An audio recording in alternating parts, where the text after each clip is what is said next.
से लगभग 100 साल पहले रुद्रगढ़ के राजा वीरेंद्र प्रताप सिंह का राज हुआ करता था। राजा न्यायप्रिय था और गांव के लोग उसकी बहुत इज्जत करते थे। उस जमाने में भूत प्रेत का खौफ लोगों के दिलों में समाया हुआ था। उसका जिम्मेदार था एक शैतान साबरनाथ। कहा जाता था कि साबरनाथ इंसान नहीं बल्कि अंधेरे का पुजारी था। वो सुनसान जगहों पर अजीब अनुष्ठान करता, शैतान की पूजा करता और लोगों की बलि चढ़ाता था। लेकिन जब लगातार मौतों का कारण राजा को पता चला तो राजा वीरेंद्र प्रताप सिंह ने साबरनाथ को गिरफ्तार करने का आदेश दिया। इल्जाम है तुम पर कि तुमने मासूम लोगों की हत्या की और उनकी मौत को अपनी काली साधना का हिस्सा बनाया। इल्जाम है तुम पर कि अपनी शैतानी शक्ति बढ़ाने के लिए तुमने पवित्र कब्रों तक को नहीं छोड़ा, कब्रें खोदी और मृतकों के शरीरों का अपमान किया। तुमने इंसानियत की हर सीमा पार कर दी है। तुम्हारे कर्मों के लिए मौत की सजा भी कम है। साबरनाथ, तुम्हारे अपराध केवल इस राज्य के विरुद्ध नहीं है, तुमने इंसानियत और इस रुद्रगढ़ की शांति के खिलाफ अपराध किया है, इसलिए तुम्हें मृत्यु दंड दिया जाता है। राजा, तुम मेरे इस शरीर को नष्ट कर सकते हो, पर मेरी शैतानी शक्तियों को नष्ट नहीं कर पाओगे। याद रखना राजा, जिस दिन मेरा ये सिर और धड़ आपस में मिल गए, उसी दिन तुम्हारे वंश के अंत की शुरुआत होगी। और फिर साबरनाथ का सिर धड़ से अलग कर दिया गया। उसका सिर एक लोहे के संदूक में बंद करके राजा की हवेली के पीछे जमीन में दफना दिया गया और उसके शरीर को रुद्रगढ़ से दूर एक पुराने खंडार में पुरानी रखवा दिया गया। समय बीतता गया। राजा वीरेंद्र प्रताप सिंह की मृत्यु हो गई।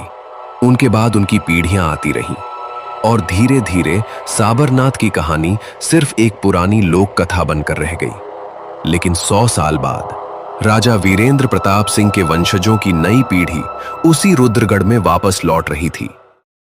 2 भाई बहन आरव और मीरा और उनका दोस्त भानु।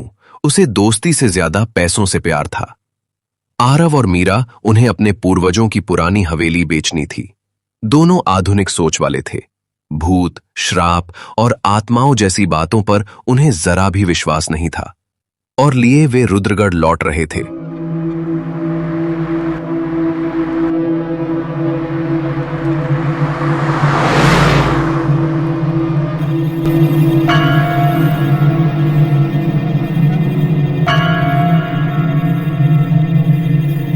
अच्छा, तो ये है वो हवेली। दादाजी ने इस रुद्रगढ़ की जितनी डरावनी बातें बताई थी, मुझे लगता है सब कहानी थी। ओह चौकीदार, जरा हमें अंदर ले चलो। हम राजा वीरेंद्र प्रताप सिंह के पर पोते हैं। ओह, शाही खानदान से बरसों बाद कोई इस हवेली में आया है। आओ आओ, तुम्हारा इस हवेली में स्वागत है। ये है तुम्हारे दादा वीरेंद्र प्रताप सिंह की हवेली और ये है तुम्हारे राजा वीरेंद्र प्रताप सिंह।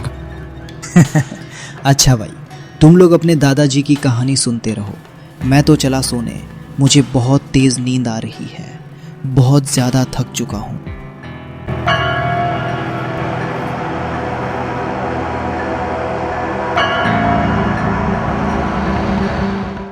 और अब रात के लगभग 12 बज चुके थे। सभी लोग अपने कमरे में सो रहे थे कि तभी मीरा के कानों में एक आवाज सुनाई दी।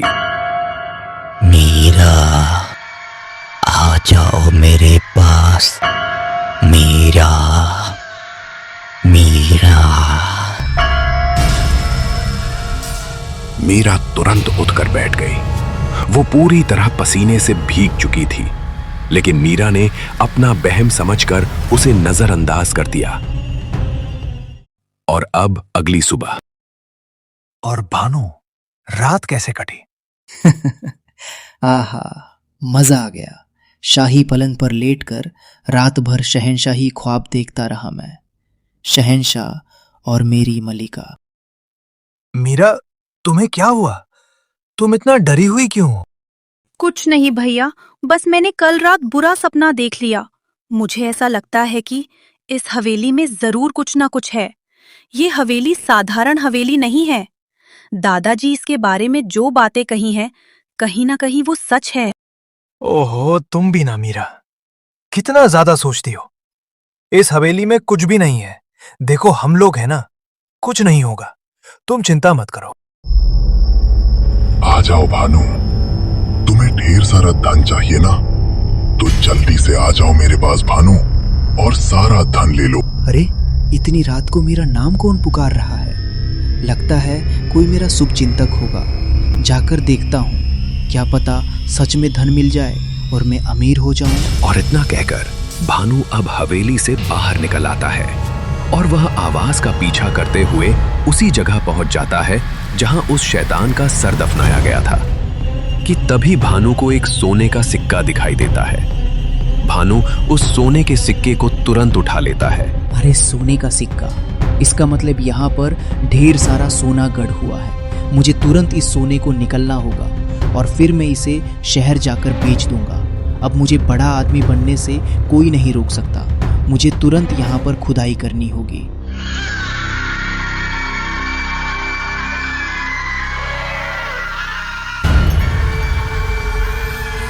खुदाई के दौरान भानु को एक बड़ा लोहे का संदूक मिला। उसने जैसे ही उसे संदूक को खोला तो उसकी आंखें फटी की फटी रह गईं। उसने देखा कि उसमें सोना नहीं बल्कि उसी शैतान का कटा हुआ सर था। उसे देखकर भानु बहुत ज्यादा डर गया और अब भानु उस शैतान के बस में था। उसे कुछ भी दिखाई नहीं दे रहा था। उधर चौकीदार हवेली के बाहर से खड़े होकर यह सब कुछ देख लेता है। मालिक, मालिक, गजब हो गया मालिक, गजब हो गया। आपके दोस्त भानु ने गजब कर दिया, बहुत बड़ा अनर्थ कर दिया है मालिक, बहुत बड़ा अनर्थ कर दिया है। बरसों से सोए हुए शैतान को आज उसने फिर से जगा दिया है मालिक। अब कोई नहीं बच पाएगा, सब मारे जाएंगे, सब मारे जाएंगे। उसका सिर उस धड़ से मिल जाएगा तो हम में से कोई भी जिंदा नहीं रहेगा, सब मारे जाएंगे। और अब आरव और मीरा तुरंत भानु का पीछा करते हुए उसी खंडहर के रास्ते पर दौड़ पड़ते हैं। आरव और मीरा जैसे ही उस खंडहर के पास पहुंचते हैं तब तक बहुत देर हो चुकी होती है। वहां उन्हें भानु की लाश मिलती है और अब वो शैतान उस खंडहर से आजाद हो चुका था। भानु, मेरे भाई, ये सब कुछ क्या हो गया? ये सब मेरी गलती है। मैं ही तुझे यहाँ लेकर आया था, लेकिन मैं कसम खाता हूँ भानु, मैं उस शैतान को नहीं छोड़ूंगा। तेरी जान का बदला मैं जरूर लूंगा, जरूर लूंगा। बचाओ, बचाओ। राघव और मीरा जब हवेली लौटे तो उन्होंने देखा कि चौकीदार की भी मौत हो चुकी थी। भैया, मुझे तो बहुत डर लग रहा है। क्या उस शैतान ने हमारे चौकीदार को भी मार डाला? अब क्या होगा भैया, क्या होगा? चौकीदार की मौत? इसका मतलब वो शैतान अभी इसी हवेली के अंदर है। हमें उस शैतान को खत्म करने के लिए उसे हवेली से बाहर लाना होगा, तभी हम उसे मार पाएंगे। चलो मीरा, डरो नहीं, मैं हूं ना, हम उसे खत्म करके रहेंगे। बेगुनाहों को मौत के घाट उतारने वाले शैतान, कहां छुप कर बैठा है? बाहर निकल। आज मैं तेरा नामो निशान मिटा दूंगा। तेरा खात्मा करने आया हूं मैं, और अपने दोस्त की मौत का बदला लेकर रहूंगा। और तभी वो शैतान गुस्से में आरव के सामने आकर खड़ा हो जाता है। लेकिन आरव के हाथ में भगवान शिव का त्रिशूल था। आरव ने तुरंत त्रिशूल से शैतान पर वार करना शुरू कर दिया। शैतान दर्द से जोर जोर से तड़पने लगा। इसके बाद आरव ने उस शैतान को लोहे के संदूक में बंद कर दिया और हवेली के बाहर ले जाकर उसे आग के हवाले कर दिया।